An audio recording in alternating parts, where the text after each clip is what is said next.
for those of you who have been watching my channel, and welcome to those of you who are new. I am Paige Maurer. This is PR Training Systems on Raise the Bar. Today we are going to be starting the second part of our food fight. The first part is just an article. I did not do a video on it, so if you want to check that out, it's over metabolism, what it is, and it really leads into this whole entire series of why looking at nutrition when it comes to training and body composition is so extremely important. So today we're going to be talking about macronutrients, specifically protein. So your macronutrients are your protein, your carbohydrate, and your fat. Those are our three energy building blocks when it comes to body composition, training, making sure that we're going about our day without being tired. And the reason why those are so important is because even if you're getting enough calories in, changing the breakdown of your carbs, your fat, and your protein ratio can completely change your body composition. It allows people to have a lot more flexibility in their nutrition, so you don't become very rigid and feel like you can't go out to eat with your friends or have that piece of cake on your birthday if you want to. Counting macronutrients allows for a very sustainable lifestyle, in my personal opinion. It is how I go about tracking my food and knowing where I am, if I'm on a building block or if I'm trying to lean out. I've just found that it's the best way that works for me. Some people disagree with it because there is a way that flexible dieting falls short. We will talk about that later. The point of this whole entire series is to give you the best of both worlds, and it really just combines both. So we're looking at macronutrients, we'll discuss micronutrients, so there's really no deficiencies anywhere as long as you're doing it smart. So today, like I said, we're going to be digging into protein. What is it? How much of it do you need? What kind of it do you need? And what it can do for your body and your performance. So protein. The Greek meaning of protein is of prime importance. If you talk to any coach, any trainer, any nutritionist, they will tell you exactly that. Protein is so extremely important when you are training, trying to lose weight, trying to put on muscle. It really doesn't matter what you're doing. It is one of our biggest building blocks in our whole entire circle of changing our bodies and getting it to perform at top performance.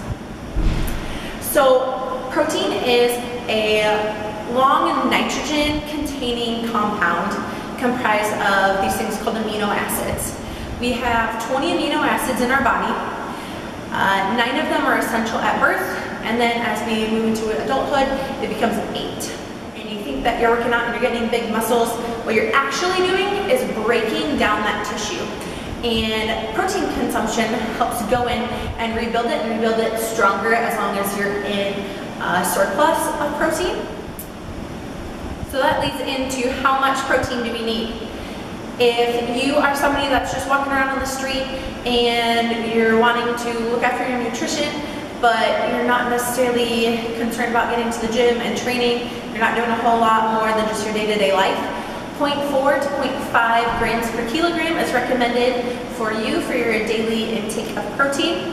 If you are wanting to put on a little bit of muscle, but you're still, again, not really getting to the gym, not doing a whole lot, maybe you're doing a couple workouts at home here and there, 0.6 to 0.7 grams per kilogram of body weight. If you're a pretty active person, you're getting to the gym regularly, you're on a regular training regimen, we're looking at 0.9 to 1.2 grams per kilogram of body weight. If you are an endurance athlete, so you're going out and you're trying to run marathons, or there's a lot of sports that don't involve running that are endurance, say long distance swimming, we're looking for 1.2 to 1.4 grams per kilogram of body weight. If you are a strength or a power athlete, so sprinters, lifters, anything like that, we're looking at 1.6 to 1.7. And then if you are just really looking to build a ton of muscle, some studies show that up to 2 grams per kilogram of body weight can produce an effect that puts on additional muscle.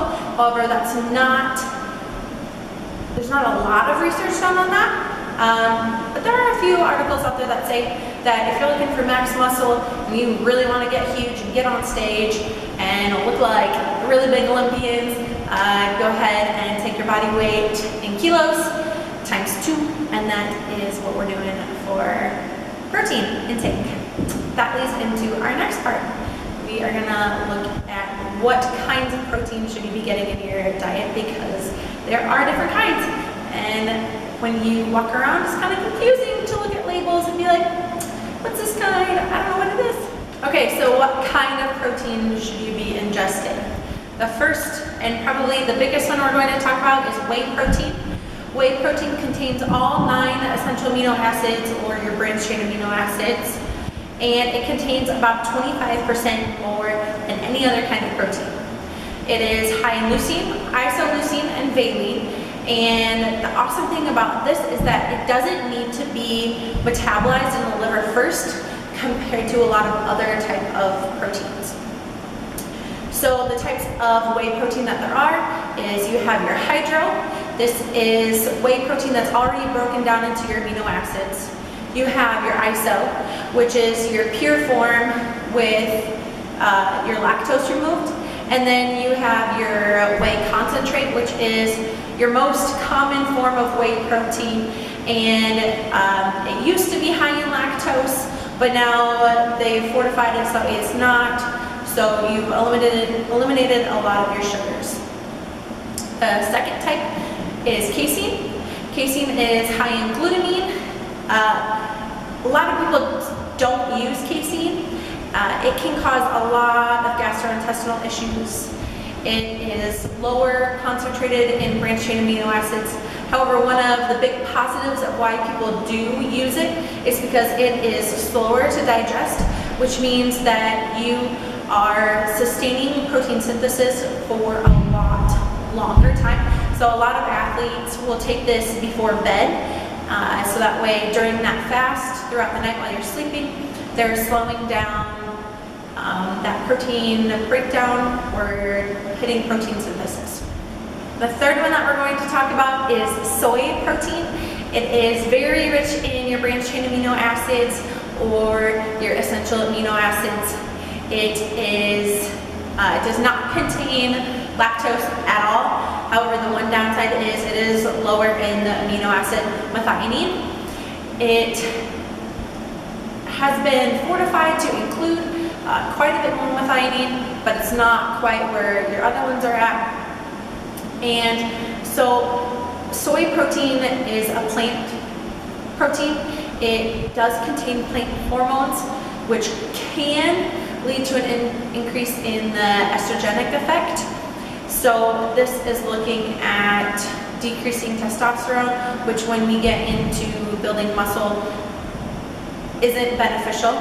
However, there aren't a ton of studies supporting that this actually makes a really big difference in your body composition.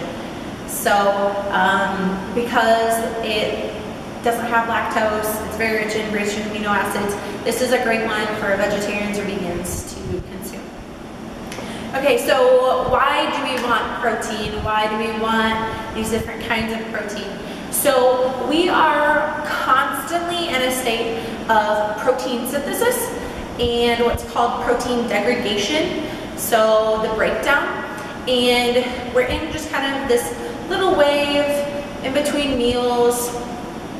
And when we add protein to our nutrition, it is like hitting the gas pedal on gains. Every single time that you sit down and you eat protein, think of your body hitting the gas pedal on gains.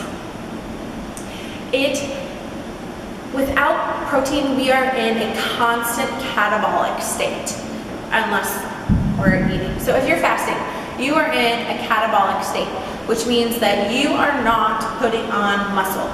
Muscle takes a lot more energy to maintain. If you read the metabolism article, we know that energy comes from food. So So if you're putting food in your body and you're not getting enough, your food's going to go to normal daily function, not increasing muscular size. We want an increase of muscular size because the bigger the muscle bellies, the more energy that's going towards our muscle bellies, the increase in what's called your basal metabolic rate. This means that you are burning more calories just walking around and going about your day. So even though it feels like you're eating more, or maybe you're changing what you're eating, and it might seem silly, you are burning way more calories than you would be if you were sitting around eating a scoop of peanut butter and then going about your day. So when we exercise, again, if you read that article, which I hope you did, this should make sense.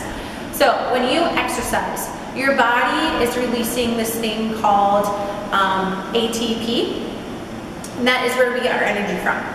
This signals or activates this protein called AMP kinase. This, if protein is the gas pedal, AMP kinase, I'm going to call it AMPK, is like cranking on the brakes, because AMPK inhibits what is called our mTOR pathways. Our mTOR pathways are our growth hormones, our IGF, all of that stuff, our insulin, everything that is going towards trying to get us to grow and trying to put on muscular size and rebuild and stay in protein synthesis. So mTOR is like our turbocharge. So we have enough protein in our body and we're exercising and you get hit with your amino acids and your carbohydrates, which we'll talk about next time. That also goes into part of it. But we're exercising and the AMPK starts to kick in, but you have your branched chain amino acids in you, and that helps to inhibit the AMPK, and you get to hit the mTOR pathway real hard, and you are turbocharged on the road to just super gains, whether that's strength gains, speed gains, anything, because your body needs protein to rebuild those muscles so you can perform the way you want to perform. Okay, so the last thing that we're going to talk about is when should you consume your protein? Every meal. We should be shooting for around 20 to 30 grams per meal. Science shows us that that's kind of the sweet spot. It helps maintain nitrogen levels, and like I said, protein is a nitrogen carrying compound.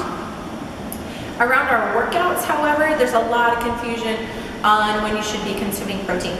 So, pre-workout, this is 30 to 60 minutes before workout. You should be getting in 30 to 50 grams of protein, ideally. If you're trying to put on size, you're trying to put on muscle, not necessarily size.